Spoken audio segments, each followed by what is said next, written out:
Hechos capítulo 5, verso 17 hasta el verso 42. Dice la Escritura: Entonces, levantándose el sumo sacerdote y todos los que estaban con él, esto es la secta de los saduceos, se llenaron de celos y echaron mano a los apóstoles y los pusieron en la cárcel pública.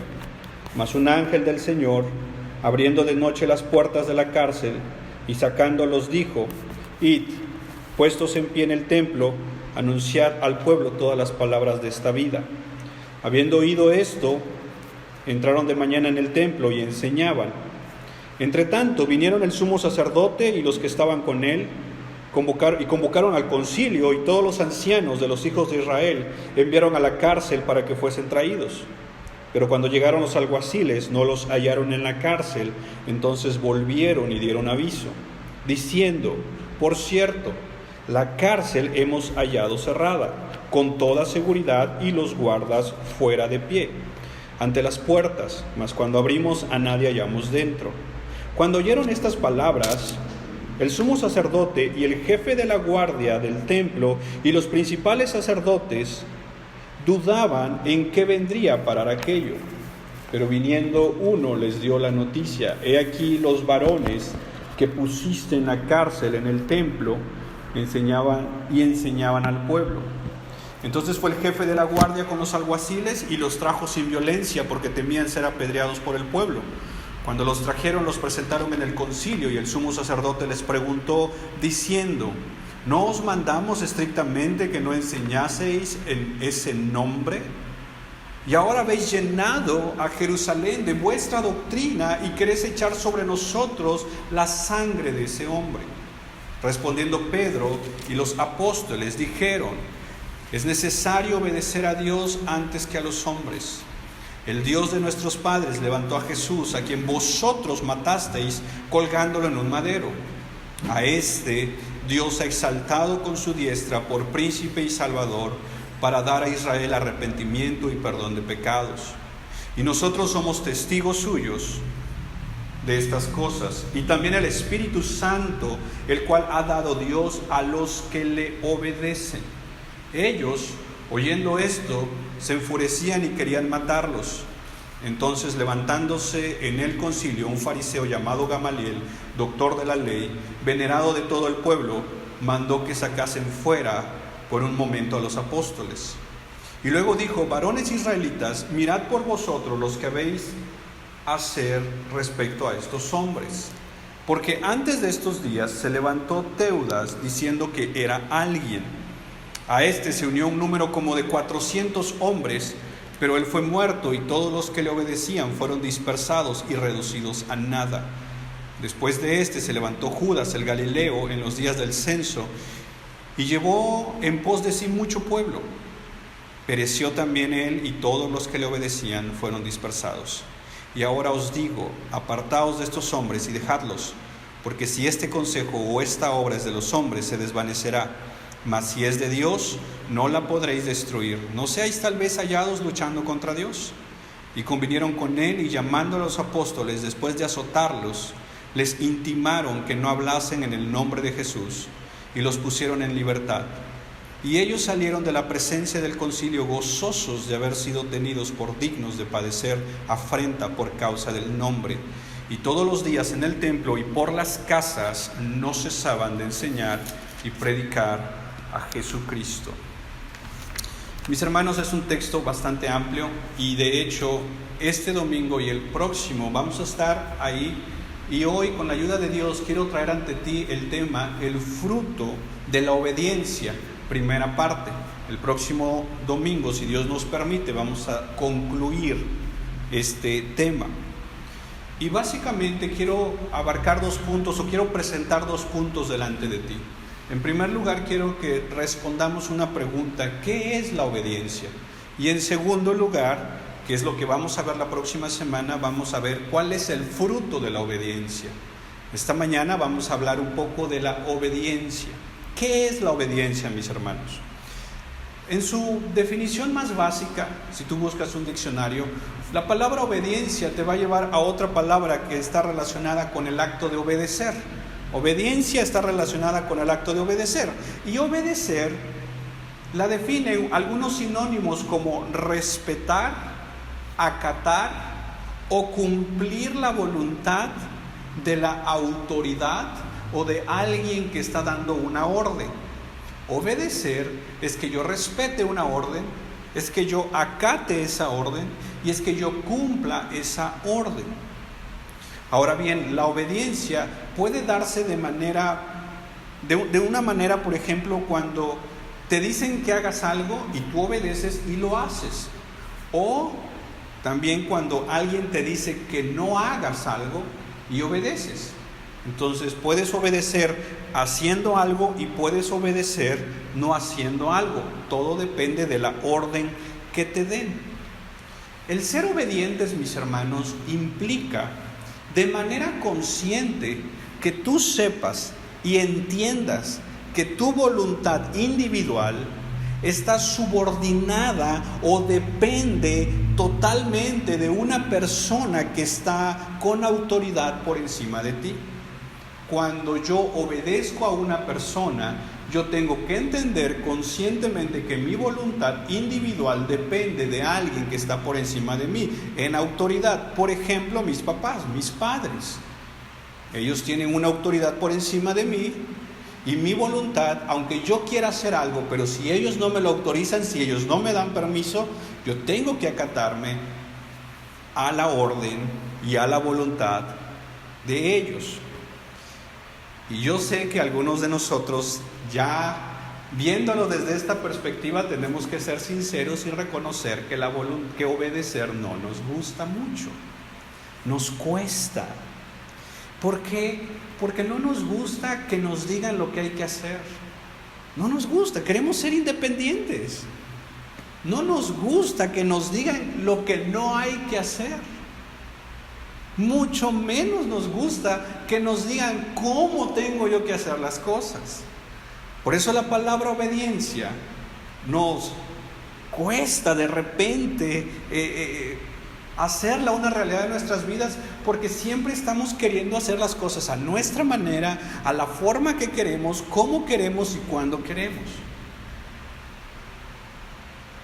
Como Iglesia Reformada, no sé si recuerdas, cuando veíamos hace tiempo, hace algunos meses, el capítulo 1 de Hechos, y veíamos las cosas correctas, luego veíamos las actitudes correctas, y cuando veíamos las actitudes correctas, veíamos que una actitud de los discípulos de Cristo era la obediencia. Jesucristo les dijo: esperen ahí hasta que el Espíritu Santo descienda, y ellos de manera obediente esperaron hasta ese día, porque en la vida cristiana, mis hermanos, la obediencia es una actitud correcta. No es fácil y debemos reconocerlo. Yo lo reconozco esta mañana delante de Dios. No es fácil obedecer. Muchas veces no nos gusta. Ahora, nosotros como cristianos, como hijos e hijas de Dios, como iglesia de Cristo, comprada con la sangre del Cordero, si yo te dijera, ¿quién es la máxima autoridad en la iglesia?, ¿qué me responderías? Espero que no digas que es el pastor. El pastor no es la máxima autoridad en la iglesia. El diácono no es la máxima autoridad en la iglesia. Los ancianos no son la máxima autoridad en la iglesia. No, la autoridad máxima en la iglesia es Cristo Jesús. Somos la iglesia de Cristo. Cristo es la cabeza de la iglesia. Cristo es el Rey de Reyes y Cristo es el Señor de señores, mis hermanos. Por tanto, algo que tenemos que entender como cristianos es que nuestra voluntad, como veíamos hace ratos, nuestra voluntad individual está sujeta y debe estar sometida a la voluntad de alguien que tiene más autoridad que nosotros. Y quien tiene autoridad sobre nosotros es Cristo Jesús. Con esto en mente, mis hermanos, quiero darte un par de principios, o quiero que aprendamos un par de principios con respecto a la obediencia. En primer lugar, o lo primero que quiero que aprendamos esta mañana es que debemos entender y debemos creer que Cristo es nuestro Salvador, Y yo sé que si estuvieras acá y te dijera cuántos dicen amén, muchos diríamos amén a la frase o a la declaración de que Cristo es tu Salvador. Pero también, si Cristo es tu Salvador, Cristo también es tu Señor. Déjame leerte 2 de Corintios capítulo 4, verso 5. Mira lo que Pablo nos dice. Porque no nos predicamos a nosotros mismos, no venimos a hablar de nosotros, no. Venimos a hablar de Jesucristo como Señor. Te vengo a hablar de Cristo como el Señor de señores. Y a nosotros como vuestros siervos por amor a Jesús. Pablo usa ya dos palabras que de cierta manera están en nuestro lenguaje. Cristo es el Señor y nosotros sus siervos. De esto venimos a predicar. De hecho, en traducciones más antiguas, en el Nuevo Testamento, la palabra siervo no aparece como tal y aparece la palabra esclavo. Por ejemplo, hay un momento donde el Señor Jesús dice, en nuestras traducciones que tenemos, por ejemplo la Reina Valera, que dice, nadie puede servir a dos señores. Pero si tú tienes dos trabajos, un trabajo en la mañana y otro en la tarde, o un trabajo en la mañana y otro el fin de semana, estás sirviendo a dos señores en ese contexto. Pero en el original dice, nadie puede ser esclavo de dos señores. Porque el sentido de pertenencia lo cambia todo. Solo puede ser esclavo de un Señor. Y Pablo dice, predicamos a Cristo como Señor y nosotros como sus siervos por amor a Jesús. De hecho, la declaración que todos conocemos o que la mayoría conocemos cuando hacemos la declaratoria de salvación, muchas veces en Romanos 10:9, es que si confesares con tu boca que Jesús es el Salvador. Eso no dice Pablo. La confesión que tú tienes que hacer, dice Pablo, y le escribe a un pueblo que dependiendo la confesión que daban, salvaban sus vidas. A ellos se les preguntaban, a la iglesia en Roma se les preguntaban, ¿quién es el Señor? Si contestaban, César es el Señor, salvaban sus vidas.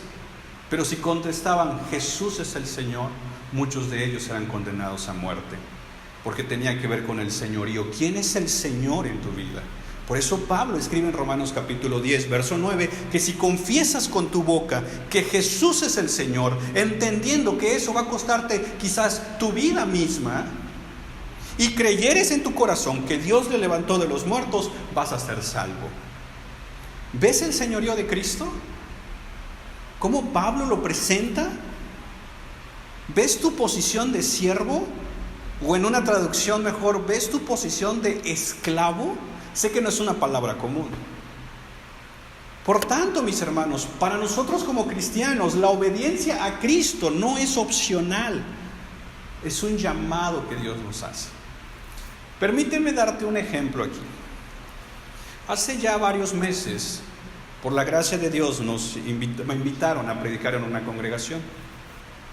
Después hubo una sesión de preguntas y respuestas. Estábamos con otros matrimonios, con otros pastores, y recuerdo a un joven que hizo una pregunta. Y él comentó lo siguiente. Y él dijo, yo estoy en una relación con una muchacha que no es cristiana. Mi pastor ya me dijo que no está bien. Mis líderes ya me dijeron que no está bien. Y me sacaron algunos textos y vimos algunos textos. Y yo estoy consciente de que mi relación con esa muchacha que no es cristiana no está bien. Pero quiero saber qué me pueden decir ustedes. Yo entendí de cierta manera la pregunta, porque al final de cuentas a veces uno no está buscando tanto un consejo, uno está buscando aprobación nada más. Si aquí me dijeron que no, voy a preguntar allá. Si allá me dicen que no, voy a preguntar allá, hasta encontrar a alguien que me diga, estás bien, échale, no pasa nada. Yo recuerdo a algunos pastores que estábamos ahí sentados al frente, pues le respondieron que no era correcto. Al final me dieron el lugar a mí y yo le dije a este joven, mira, todo se resume a responder una sola pregunta. Y la pregunta que tú tienes que responder es, ¿quién es el Señor de tu vida? Si tú eres el Señor de tu vida, haz lo que tú quieras. Pero si Cristo es el Señor de tu vida, entonces tu vida tiene un precio que fue pagado por Cristo. Y tú le perteneces a Cristo. Por tanto, tu voluntad está sometida a la voluntad de Cristo. Y muchas veces nos toca obedecer aún en contra de lo que nosotros querramos. La pregunta que debes de responder ¿es Cristo tu Señor? ¿Es Cristo el Señor de tu vida? Porque es ahí donde se va a resumir lo que tú tengas que decidir con respecto a ese tema en específico. Y lo mismo pasa en las diferentes áreas. ¿Quién es el Señor de mi vida? ¿Soy yo el Señor? Entonces yo voy a hacer lo que yo quiera y nadie me tiene que decir nada. Pero un día daré cuentas delante de Dios. ¿O es Cristo mi Señor? Entonces, el primer principio con respecto a la obediencia es entender que Cristo es el Señor. Nos gusta solo como Salvador, pero la Biblia es clara al decirnos que Cristo es el Salvador, pero es el Señor. Lo segundo que tenemos que entender con respecto a la obediencia es que como cristianos debemos de obedecer por amor a Cristo y en obediencia a Cristo, en agradecimiento a Él. Déjame leerte lo que dice el pastor Bryan Chapell. Él dice: como cristianos obedecemos no para tener una relación con Cristo, obedecemos porque ya tenemos una relación con Él. Una relación que Cristo ganó en la cruz del Calvario. Y esa obra de su obediencia, no nuestra, la obediencia de Cristo, es puesta sobre nosotros por gracia únicamente, por fe únicamente. Cristo, por su obediencia al Padre, ganó nuestra salvación y en esa salvación podemos tener una relación con Él. Por tanto, tú y yo somos llamados a obedecer a Cristo, no para tener una relación con Él, no, sino porque ya tenemos una relación con Él. En otras palabras, no obedecemos para ser cristianos, obedecemos porque ya somos cristianos. No obedecemos para que Dios nos ame. Obedecemos porque en Cristo Jesús somos amados. Mis hermanos, no obedecemos para ganar una bendición. No, mis hermanos, obedecemos porque en Cristo Jesús somos ricamente bendecidos. Es una cuestión de percepción bíblica. Y muchas veces mi percepción de obediencia es pensar que siempre que yo obedezca me va a ir bien. No sé si recuerdas, tal vez alguna vez de niño te decían tu papá o alguien: si obedeces, entonces te doy permiso. Si te portas bien, si obedeces, entonces te lo voy a comprar. Si obedeces, entonces vas a obtener este beneficio. Y así crecemos muchas veces creyendo que siempre y cuando yo obedezca, siempre me va a ir bien. Y vamos a ver los frutos de la obediencia más adelante. Pero cuando tenemos esta idea de obediencia, de que si obedezco me va a ir bien, muchas veces lo que motiva mi corazón o lo que me motiva a obedecer ya no es en sí el agradar a Dios, no, es el resultado que yo puedo obtener. Y entonces obedecemos porque se nos ha prometido algo. Y estamos obedeciendo muchas veces enojados, muchas veces desesperados y muchas veces llorando, no queriendo obedecer. Como aquel ejemplo a una persona que le dicen: siéntate, y físicamente se sienta, pero como él mismo reconoce: pero en mi alma y en mi corazón sigo de pie. Te obedezco solo por esto. pero en realidad no quiero obedecer. Esa es una mala percepción de obediencia. Y es que cuando obedecemos bajo esa percepción de que solamente lo voy a hacer porque se me prometió algo o porque voy a conseguir algo, fácilmente comienzo a demandar justicia. Es decir, comienzo a decirle, yo hice esto, yo hice aquello, yo hice lo otro, por tanto, merezco esto. ¿Y no eso le decíamos a veces tal vez a nuestros papás? De que nos dijeron, si te portas bien de lunes a viernes, el sábado vamos a hacer esto. Y uno entonces se porta bien, pero no tanto porque uno disfruta hacerlo, sino porque mi mente, mi corazón está en lo que se me prometió. Y entonces llega el día sábado y yo hasta molesto puedo decir, yo cumplí. Yo hice esto, yo hice aquello, yo hice lo otro. Y esa misma actitud, mis hermanos, la traemos para con Dios. Y entonces nos acercamos a Dios con una actitud orgullosa, demandando justicia, diciendo, yo ya oré, yo ya ayuné, yo ya ofrendé, yo ya hice esto, yo ya hice aquello, yo ya dejé de hacer esto, mira Señor, yo ya me he visto así, yo ya dejé de escuchar esto, dejé de hacer esto y lo otro. Casi le decimos al Señor, ahora me debes tú una. Y eso, mis hermanos, no es otra cosa que orgullo. De hecho, esa es la actitud que justamente me lleva al legalismo, al pretender que soy mejor que otros porque yo he hecho una serie de cosas que el otro no ha hecho. ¿Te acuerdas? Jesús pone un ejemplo. Entraron dos al templo, un publicano y un fariseo. Y el publicano empezó a orar diciendo, Señor, gracias porque yo ayuno, porque yo oro, porque yo hago esto, porque yo no soy como este.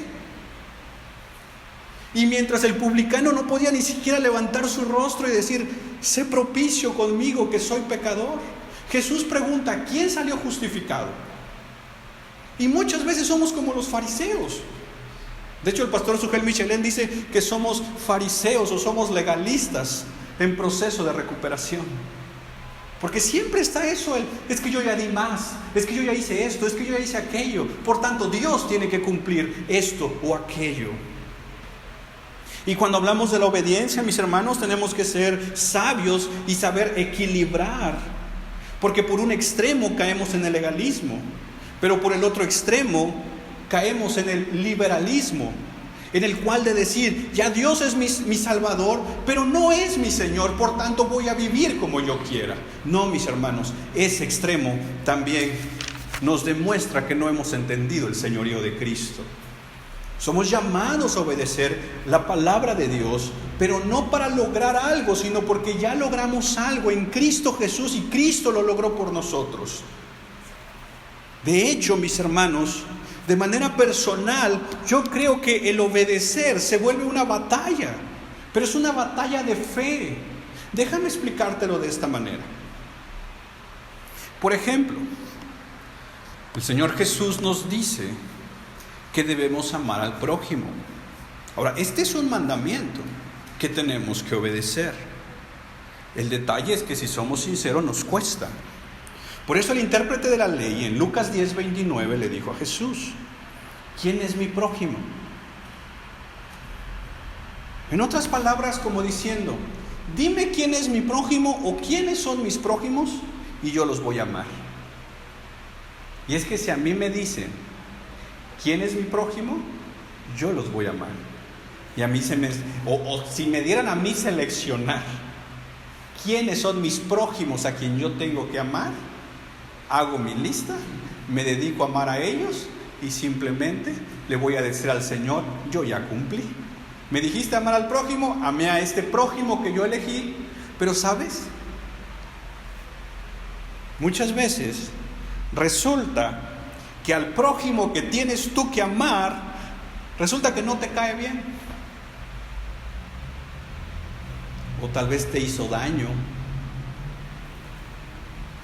Pero el mandamiento sigue. Porque Jesús no dijo, ámalo si te cae bien. Ámalo siempre y cuando te lleves con él. Ámalo si esa persona hizo algo bien por ti. Y es cuando vemos que obedecer cuesta, y cuesta mucho. Y es que me cuesta porque muchas veces veo el obedecer desde mi propia perspectiva y quiero hacerlo con mis propias fuerzas y termino viendo que no puedo y termino frustrado. Pero tenemos que hacerlo con fe. Por eso les digo que el obedecer se vuelve una batalla, y es una batalla de la fe. Te lo pongo desde esta perspectiva, el mismo mandamiento de amar al prójimo. Si contemplamos ese mandamiento diciendo, Dios me ha amado con amor eterno, Dios me ha perdonado sin yo merecerlo, Dios me ha bendecido sin yo merecerlo, Dios me ha mostrado misericordia todos los días de mi vida hasta el día de hoy. Dios me ha coronado de favores. Dios me ha salvado en Cristo Jesús.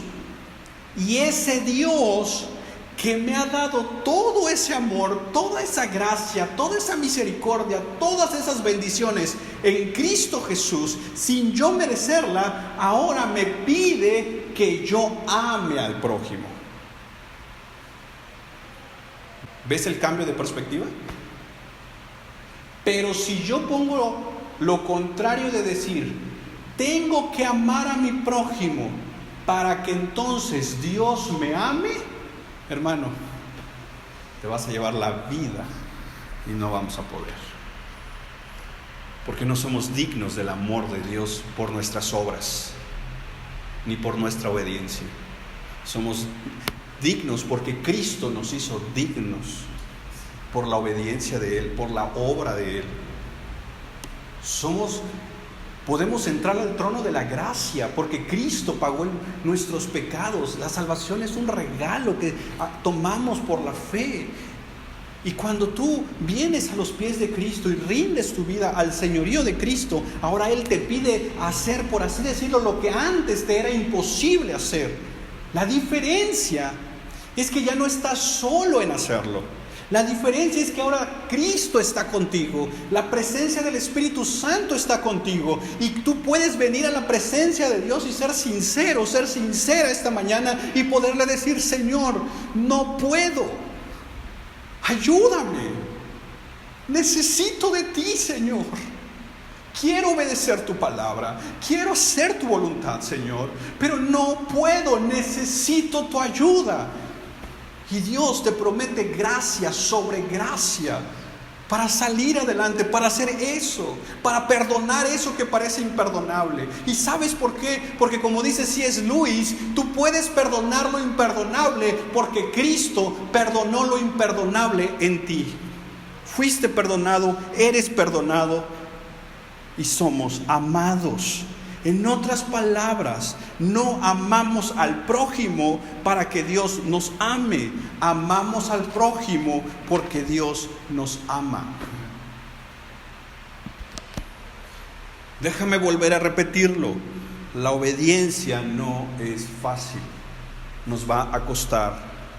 Solos no vamos a poder. Tenemos al Espíritu Santo y necesitamos clamar por ayuda. Mira lo que el pastor John MacArthur dice con respecto a esto. La verdadera salvación produce un corazón que voluntariamente responde a la realidad del señorío de Cristo, de la cual siempre estamos conscientes. Si realmente eres salvo, tu corazón va a responder a querer obedecer a Cristo. Pero él sigue diciendo, como somos criaturas pecadoras, nunca podremos responder tan obedientemente como nos gustaría.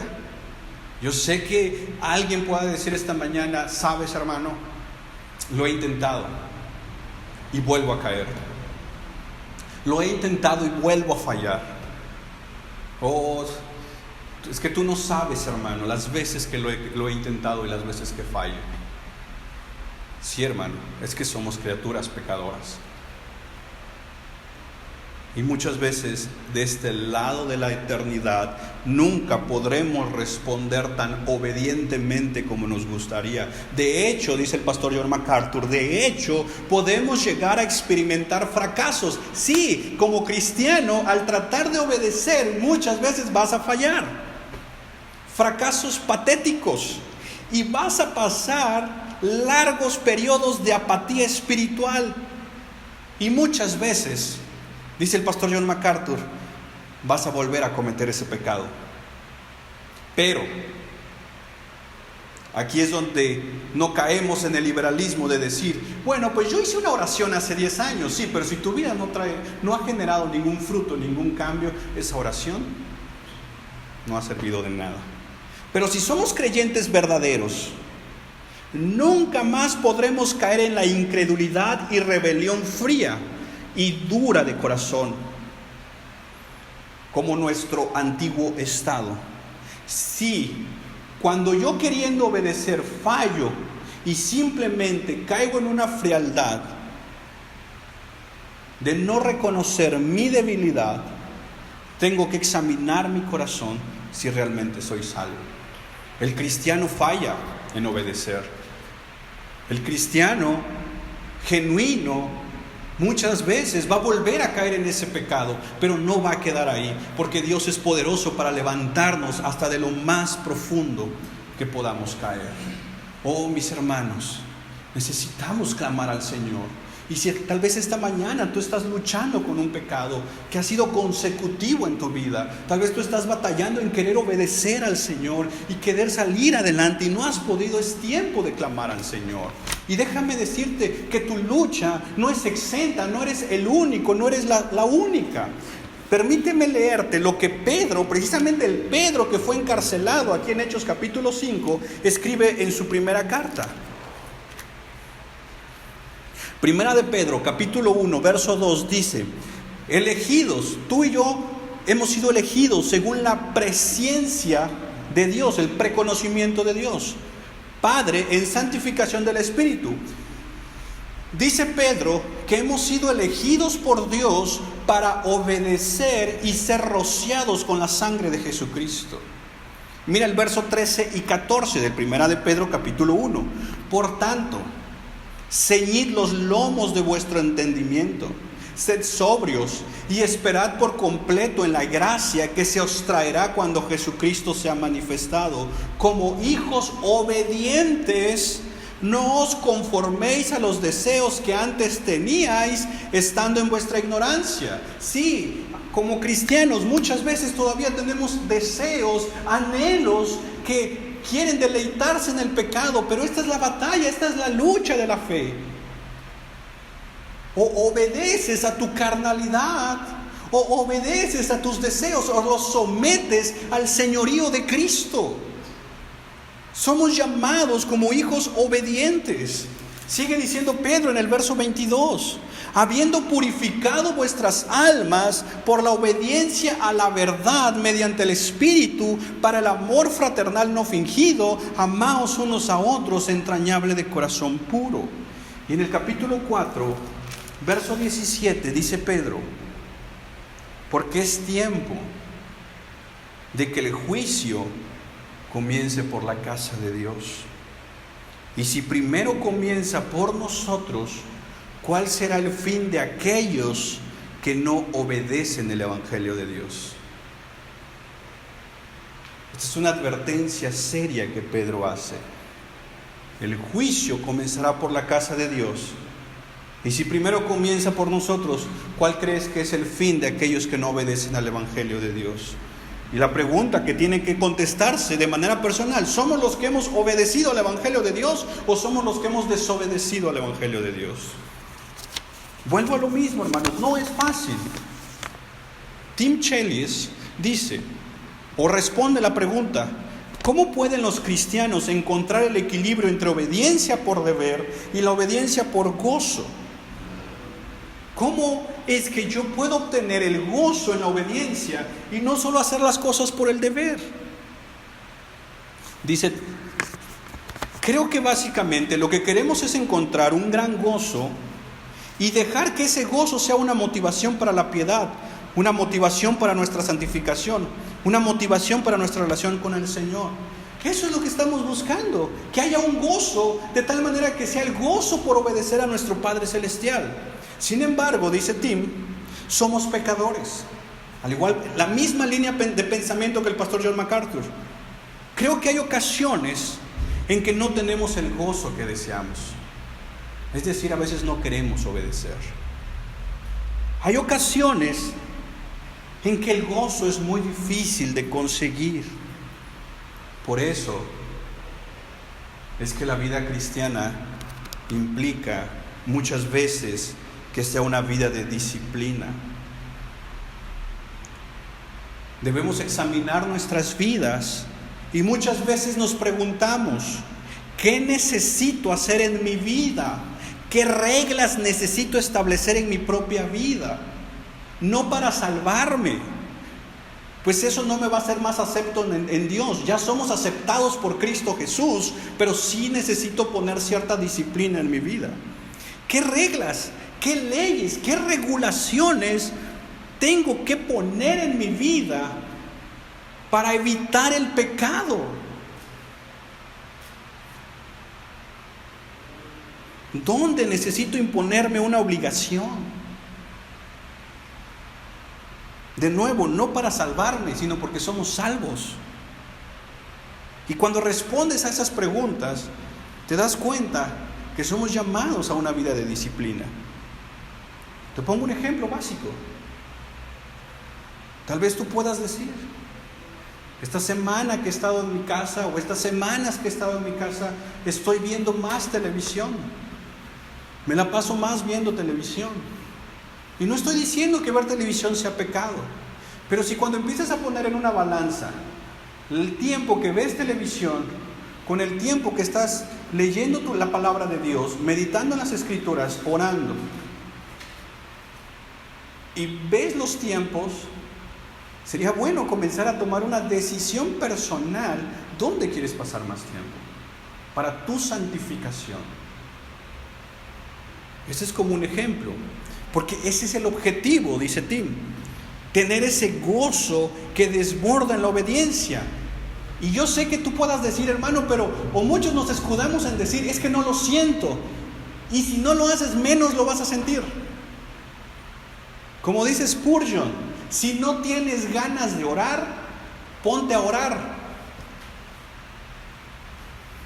Para que Dios traiga a tu corazón las ganas por orar. Pídele a Dios ganas por orar. No quiero leer la Biblia, no lo siento, no tengo ganas, no puedo. Bueno, es tiempo de disciplinarnos y pedirle al Señor esa gracia. Tal vez tú estás luchando esta mañana, tal vez tú eres una persona esta mañana luchando por obedecer a algo que Dios te ha estado pidiendo. O tal vez estás luchando en dejar eso que tú sabes que no está correcto delante de Dios. Puede ser un vicio, puede ser un pecado oculto, puede ser una relación, puede ser un negocio fraudulento, pueden ser muchas cosas. Y que Dios te ha estado pidiendo que lo dejes y a ti te ha costado o has luchado con obedecer. Y tal vez al obedecer, no en automático vas a sentir el gozo. Pero sí Dios promete estar con nosotros. Oremos esta mañana, mis hermanos, para obedecer, que nuestra obediencia sea de corazón, que nuestra obediencia sea de buena gana, sin reservas, constantes. Y decir como el salmista, guíanos por la senda de tus mandamientos, porque en ella tengo tu voluntad. Enséñame a hacer tu voluntad, porque tú eres mi Dios. Tu buen espíritu me guíe a la tierra de rectitud. Oh, mis hermanos, que Dios nos ayude, porque Si Cristo es nuestro Salvador, Cristo es nuestro Señor, y nuestras vidas deben ser rendidas al señorío de Cristo. No es fácil, pero Jesús lo dijo: el que quiera seguirme, niéguese a sí mismo, tome su cruz y sígame. En el sentido que muchas veces, aún eso que tanto deseas, aún eso que tanto quieres y tanto anhelas, lo tienes que rendir al señorío de Cristo. ¿Cuál va a ser el fruto de esa obediencia? Es lo que vamos a ver con la ayuda de Dios el próximo domingo. Por esta mañana he querido dejar delante de ti, o tratar de responder, ¿qué es la obediencia? No es opcional para el cristiano, es un llamado. Y poder unirnos, como el apóstol Pablo dijo: para mí el vivir es Cristo y el morir es ganancia. Oramos.